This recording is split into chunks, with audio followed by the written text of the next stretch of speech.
I'm going to try to be as nice as possible to the Celtics fans who are possibly going to stumble upon this video, because I want you guys to understand that I'm not coming out here being a hater, okay? I know as a Raptors fan there is this rivalry that's been going on for a couple of years in the Atlantic Division, and that the Boston Celtics have won their fair share of games against us, and lately we've been on the winning end against them. And obviously it can come off as me hating on the Celtics, but I think this needs to be said before anything else. The Celtics, their season's not over, right?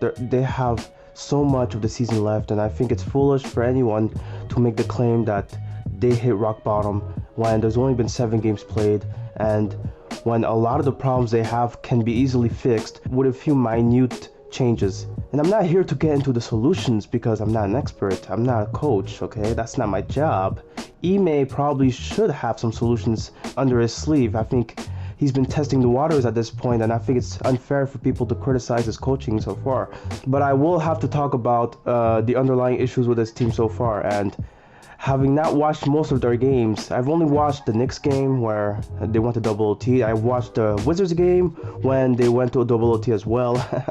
I watched parts of the Hornets game, but I never got to watch the finished when they won an OT. And obviously I watched the Raptors game when they blew the hell out of the Celtics in TD Garden. That was chef's kiss. But the game that I think solidified this entire narrative that has been running around now that the Boston Celtics are a bottom tier team is that last game that was played against the Bulls at TD Garden. Now, of course, Boston faithful, they've known about the problems of the Celtics for a couple of years now, and obviously it's something that's been easier to hide when they've had so much success during the season. But now that they've lost most of their games, especially the ones at home, you can clearly see that the Celtics are going through it.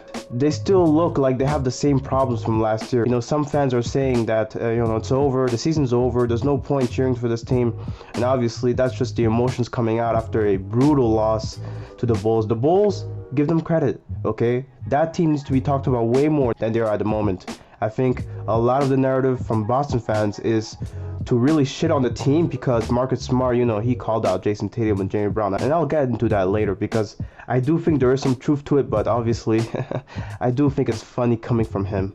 Now, of course, you have the first game against the Knicks.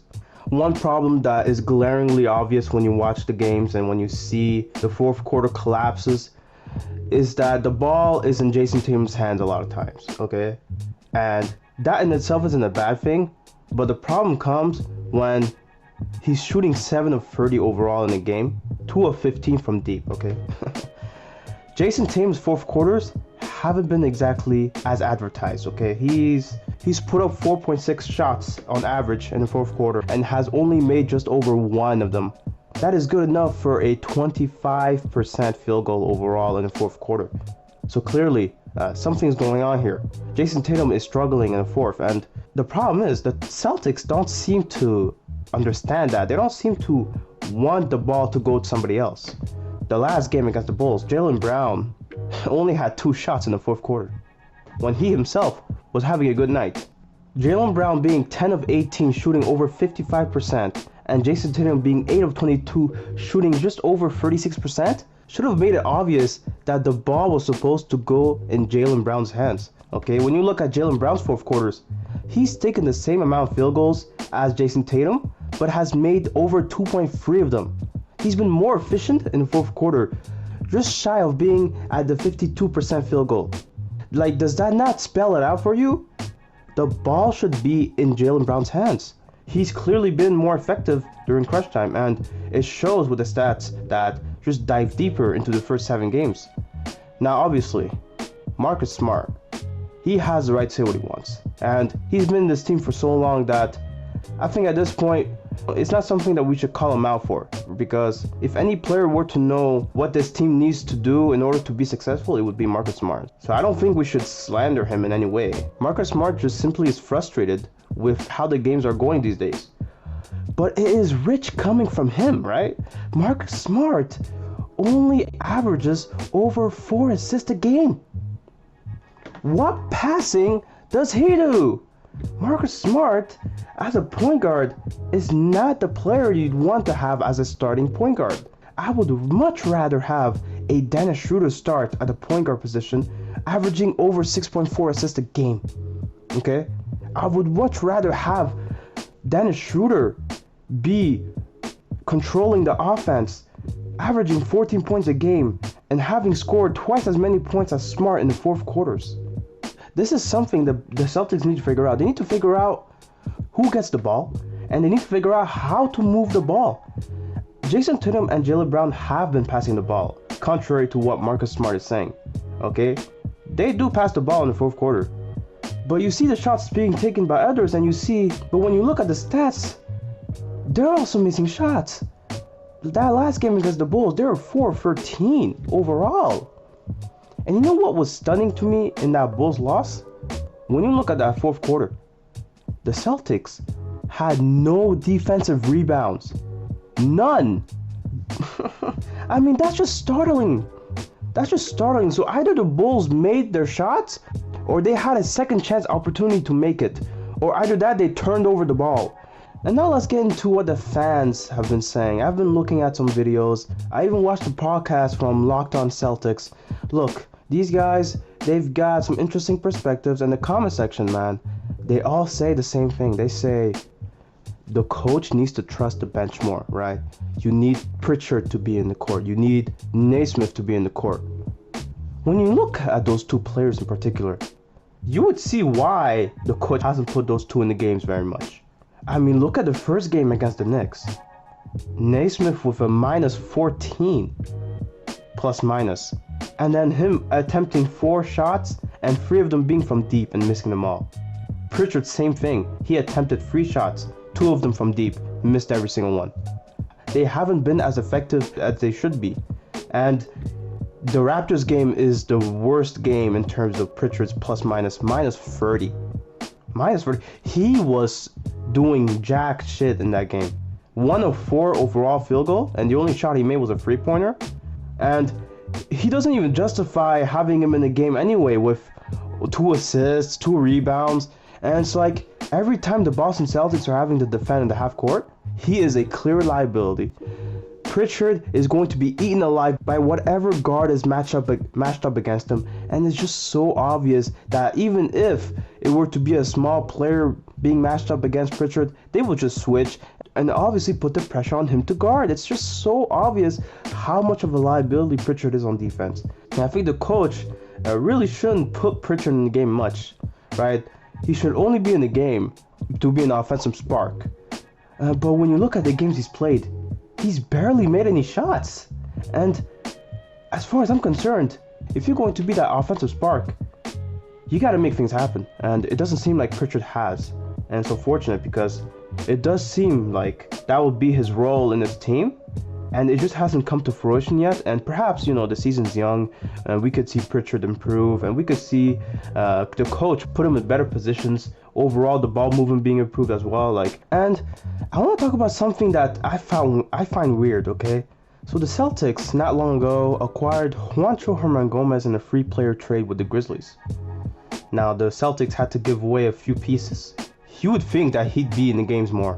You would think that he would be one of those guys that stretches the floor, but instead they elect to put guys like the Williams brothers, and then they put guys like Enes Kanter sometimes.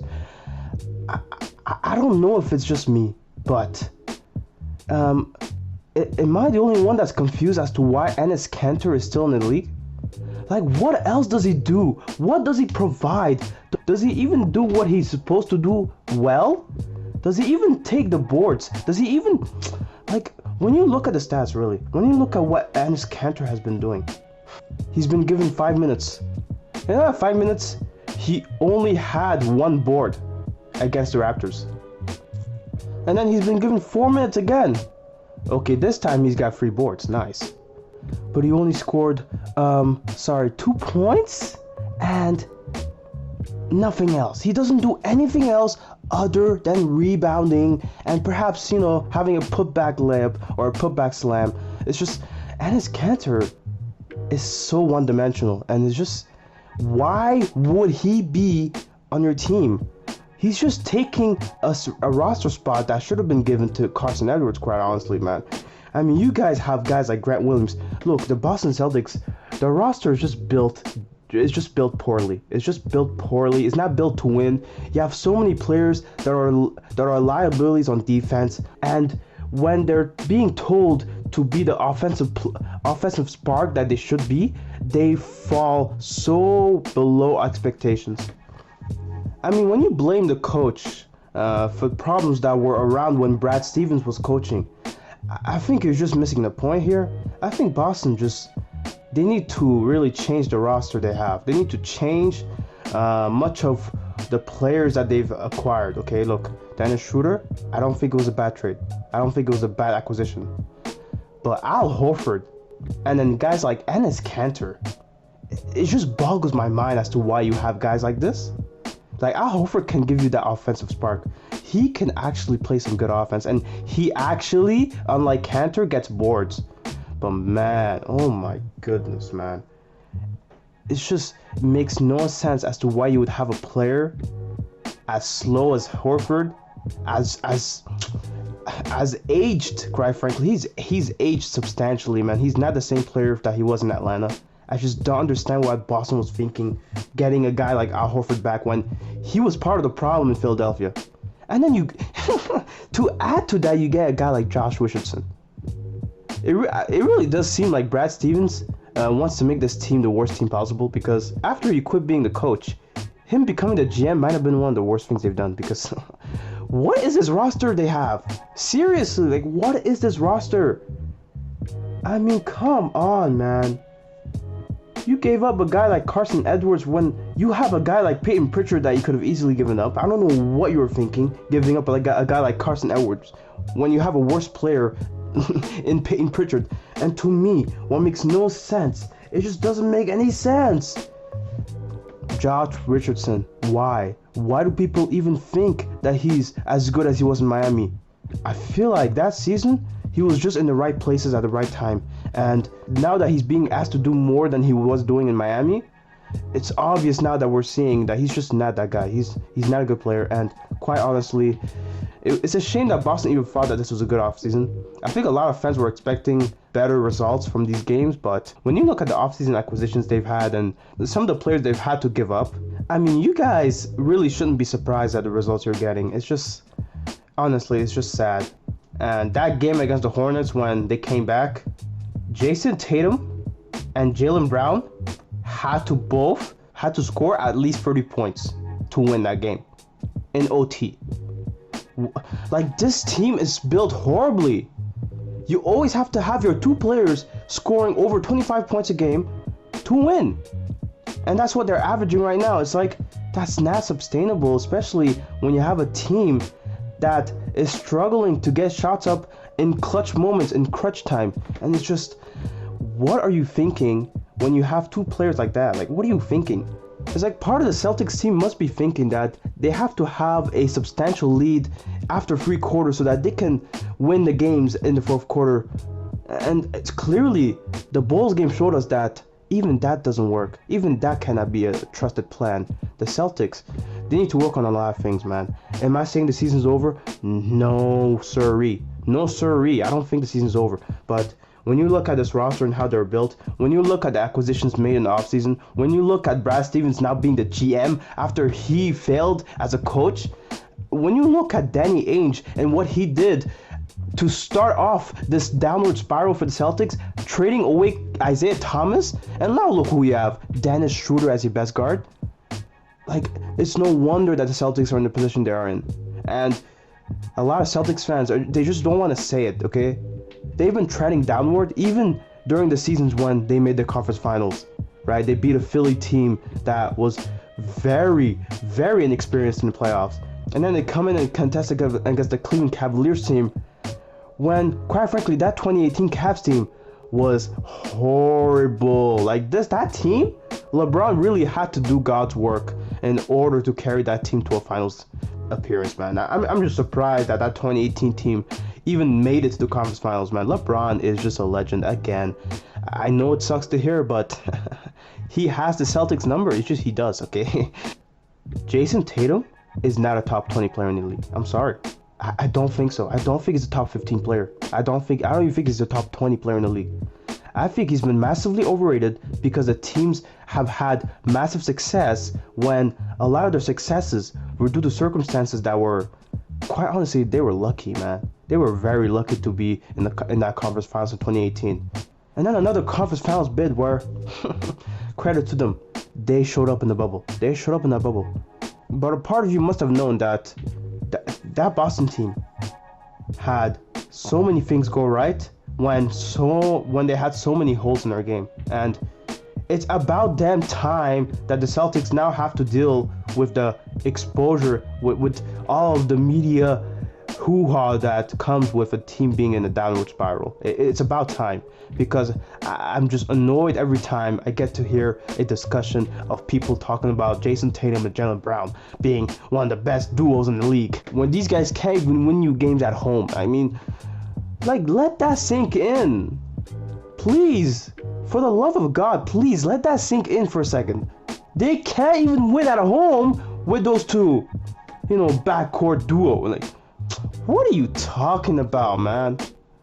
Like, what does that even mean? What are you even saying at that point?